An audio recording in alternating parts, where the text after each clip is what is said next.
টাকা ভাড়া 50 টাকা, আমি আপনার 1 টাকাও বেশি দিব না। দিবেন না মানে? যেটা ন্যায্য ভাড়া ওইটাই চাইছি, আপনার অবশ্যই দিতে হইব। না দিলে আমি সব রিক্সাওয়ালা ডাক দেবো কিন্তু। মামা, আপনি কিন্তু অন্যায় করতেছেন। এই মামা মানে? আমার মতো একটা অল্প বয়সী সুন্দর পোলা মামা হয় কেমনে? হ্যাঁ, আমি আপনার মায়ের ভাই হইলাম কবে? আপনি সুদর্শন, চালায় রিক্সা, ভাবনে জমিদার। বিড়বিড় করে কি কোন খালাম্মা? কি বললেন? আমার আপনার কোন দিকটা খালাম্মা লাগে? যেদিক দিয়ে আমার মামা লাগে। হ্যাঁ, আপনি খালাম্মা, আমি মামা, আমরা দুইজন অটো ভাই বোন।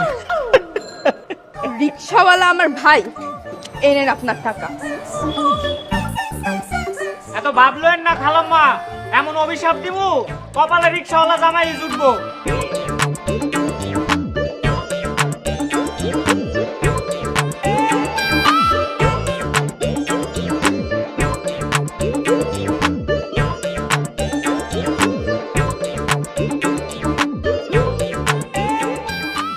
আজকে যদি আপু 5,000 টাকা না দেয়, তাহলে তো ফ্রেন্ডসদের সামনে মুখই দেখাতে পারবো না।